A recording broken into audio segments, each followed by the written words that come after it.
Welcome into Bengals Breakdown. I am your host, Stone Shields. Thanks so much for hanging out with us here on a Wednesday night. Coming up on today's show, there's going to be a new quarterback in Pittsburgh. We're going to be discussing that here on today's show. Obviously, that impacts Cincinnati as they will be facing Pittsburgh at minimum 2 times in the 2025 season. Also, some pre-draft visits we're going to touch on. Several offensive linemen we'll be talking about, and a pass rusher as well. So make sure you stick around for that. Also, Germaine Pratt requested a trade.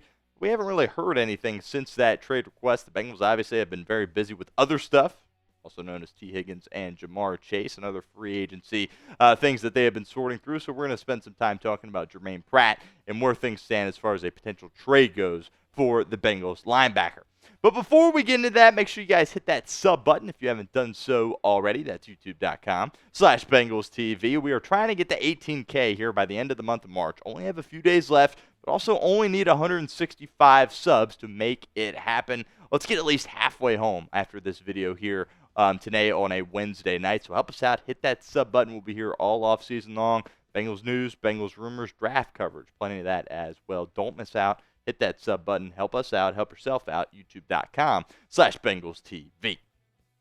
All right, Russell Wilson is going to the New York Giants. That news broke yesterday. He is leaving Pittsburgh in free agency and signing a 1-year deal with the New York Football Giants. And obviously Russell Wilson, after he kind of got back with Pittsburgh there after the first couple of weeks dealing with that calf injury, he was their starter throughout the season. He did, I thought, an admirable job leading that football team. Obviously, typical Pittsburgh fashion, kind of down the stretch, sputtered a little bit, and ultimately weren't able to make any noise in the postseason. But he's a good quarterback still in this league, and he no longer will be with Pittsburgh. Also, Justin Fields, obviously right when free agency got underway, Fields was able to reach an agreement with the New York Jets. He was probably one of, if not the best backup in the National Football League with the Pittsburgh Steelers, and now is going to be the starter for the Jets here in 2025. Pittsburgh could have been able to hold on to him, but ultimately they lose him as well. So the quarterback situation with Pittsburgh really is up in the air. How about this? This is the most pitiful quarterback depth chart in the NFL, perhaps maybe even in the history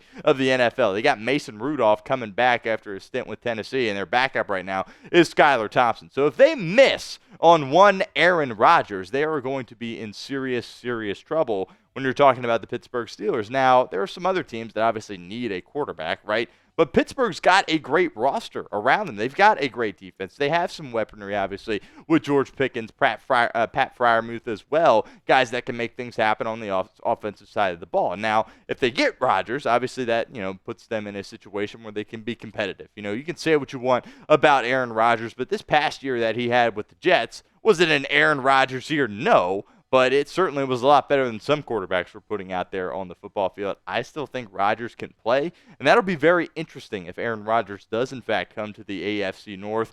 Obviously, the reports have been out that he wants to go somewhere like Minnesota or what have you. I think for him, if I was him, I probably would have went to the Giants, believe it or not, and they ultimately ended up going with Russell Wilson and Jameis Winston. But if you come to the AFC North as somebody that is in your 40s, you're going to get hit a lot by Baltimore and Cleveland, and Trey Hendrickson perhaps as well if he's able to stick around in Cincinnati. It'll certainly be very, very interesting, but it also makes life a lot harder for Cincinnati if Rodgers comes to Pittsburgh, because that's 2 games against a quarterback that, albeit is very old, but is still elite.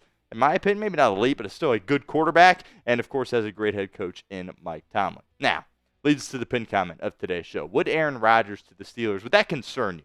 I wouldn't say I'm concerned by it, but it certainly kind of raises your awareness levels up a little bit, at least for me, because he's a guy that, of course, is a Hall of Famer, one of the greatest quarterbacks of all time, that would be coming to your division to play quarterback. But let me know what you guys think. Would Aaron Rodgers to the Steelers concern you? Type Y for yes or N for no. All right, this next part of today's show, going to pivot a little bit, talk NFL draft, talk some NFL draft prospects on today's show. Obviously, there is a lot of pressure on Cincinnati here in this 2025 draft, given the money that they paid to Tee Higgins and Chase. Even if they wouldn't have done that, there still would have been a ton of pressure on Cincinnati as well. But remember, if you draft well, that can solve lots of problems for you. I think people in Cincinnati kind of forget about this because it's been so long since the Bengals have drafted really, really well. But you take a look at teams like Philadelphia, like the Los Angeles Rams, right? They've been able to win a lot of games because they went out there and executed during the draft. We will see if Cincinnati can do that. There's going to be guys in the 3rd and 4th round that you can get that are going to be stars Just a matter of picking the right guys. Let's talk about this guy right here, Gillotte. Ashton Gillotte out of Louisville. The Bengals were at Louisville's Pro Day getting a look at Ashton Gillotte. He's a guy that's going to be a day 2, day 3 kind of pick. He's not going to go in the first round, but I really like this guy a lot out of Louisville. And I think he could fit into Al Golden's defense pretty well and give Cincinnati some ability to rush the passer, hopefully opposite Trey Hendrickson. Let's take a look at what Lance Zierlein of NFL.com had to say in regards to Ashton Gillotte. He said, productive and experienced, Gillotte shines with his ability to threaten the pocket. His rush isn't overly complicated, but he can collapse the pocket with power, beat up the edge with violent hands, and sneak past guards with snap quickness when playing inside. He's powerful, but doesn't have a solid anchor to hold his ground as a run defender. I've graded Gillotte as a 4-3 defensive end. He has an athletic ability to stand and play 3-4 outside backer. This is a guy that played a lot of football at Louisville, and I think he's a guy, as far as an edge rusher goes, that not a ton of people are talking about. Again, this isn't somebody that's going to go in the first round, but again, there's going to be guys that you can find later in the draft that can contribute for you. Now, the size is really kind of the only question when you're talking about Gillotte, but the strength is there, and the production is there. Taking a look at all these numbers here from his time at Louisville, he was really able to make his presence felt out there for the Louisville Cardinals, and there's a lot of people that think he's going to transition well into the NFL. Obviously, from a run game perspective, there's going to be some development that needs to happen, but the Bengals are looking for somebody to go out there and get after the quarterback, and I think Ashton Gillotte can give them ability in that regard. All right, another visit we're going to talk about here on today's show, linebacker Nick Martin out of Oklahoma State. The Bengals have a pre-draft visit scheduled with the Oklahoma State linebacker in Nick Martin. He's a guy that's probably going to go a bit later in the draft. He was hurt his knee in 2024, caused him to miss a lot of time, which is kind of why he's probably going to drop a little bit. He's not the biggest guy either for a linebacker, 5'11 and a half, 221. Isn't very good in coverage, which obviously is a red flag if you're talking about the Cincinnati Bengals, but he's a great tackler, something that their linebackers didn't do a great job of this past year. Martin's a guy that you could fit into your linebacker room. I'm out there looking for a guy that can be Logan Wilson's running mate, right, assuming that the Bengals and Germaine Pratt aren't able to get on the same page and he's not coming back with this football team. I don't think Oren Burks is going to be his running mate. He's kind of filling that Akeem Davis-Gaither role. I don't know if Nick Martin could be his running mate either, but your linebacker room as a whole probably needs some depth to it, and Martin could be an available guy for you later in the draft. We'll continue with a couple of more draft visits here in a minute, but first, I want to give a shout-out to our friends over at Fanatics. Let you guys know that Bengals sideline hats are out now. They are available now. You can go get yours, chatsports.com/Bengals sideline. I've got a few of these myself. They've got some really cool ones up there on Fanatics. Not just hats, by the way, either. It's kind of obviously what we're pitching right now is the hats. But they've got quarter zips. They've got hoodies. They've got sweatshirts. They've got it all over there at Fanatics. Some of the best Cincinnati Bengals swag that you can find over on Fanatics. We'll put that link in the comment section and the description of today's show. Go check it out, chatsports.com/Bengals sideline. Another guy we'll talk about, we're going to transition here into the offensive line side of things for Cincinnati. Break down 3 guys that they are planning on meeting with. Aireontae Ersery of Minnesota at that tackle position. Bengals have a pre-draft visit scheduled with him. Now, when you're talking about the tackle position, right, your starters, Marius Mims and Orlando Brown Jr. are in a good spot, right, when it comes to that tackle spot, but you could use a lot of depth behind that as well. And also, the Bengals are going to have to ask themselves a question whether or not they can bring guys that they have playing at tackle, if they can bring them into the inside and play guard, because obviously there is a need for Cincinnati at that guard spot. Aireontae Ersery was a 3-year starter for the Minnesota there in the Big Ten, played really good football there for the Golden Gophers, and the question is if Cincinnati could move him into that guard spot and try to fill a void as a starter. A lot of people think Ersery is going to go in the second round. The Bengals don't need a starting tackle at this point. Could use a depth piece behind Orlando Brown and Marius Mims, certainly. But at this point, I think you're looking for guards, and the Bengals are going to have to figure out whether or not they need to take a guy that was playing guard in college or if they can transition a guy that played tackle to guard at the professional level. Now, how many offensive linemen do you want to draft? Bengals, of course, have 6 picks and a lot of work to do on the offensive line. My answer to this question is 2 minimum, but let me know what you guys think in the comments of today's show. 2 more guys out of Boston College we're going to talk about here at that offensive line spot. Ozzy Trapilo, first up here. He's also a tackle out of Boston College. we're going to see what Lance Zierlein had to write about Ozzy Trapilo. This is what he said. He said, Trapilo won't generate much movement in the run game, but good upper body power helps him neutralize the edge.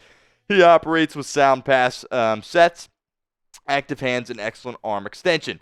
He has a good feel for pocket depth with an ability to ride rushers over the top, but he will get beat by inside counters and speed to power rushers at times. Trapilo could operate as a swing tackle early on, but his potential in pass protection gives him a good chance to become a starter. Again, similar with Ersery, you're figuring out, all right, are you going to take a guy to be a backup tackle, or are you going to be able to transition him to guard and play well for you early on? That's really the question with Trapilo. When it comes to Drew Kendall, he's probably going to play center in the NFL. Bengals, I think, have a good plan at center. Ted Karras has played good football. I like Matt Lee, who's his backup. Drew Kendall's a guy that might not get drafted. So if the Bengals are in a situation there looking through their undrafted free agency situation, obviously they're going to have to hit there as well, especially if they don't get more than 6 draft picks. I think Kendall could be a guy that you could take in the 6th round, 7th round if you're able to get a 7th round pick, or perhaps as a UDFA.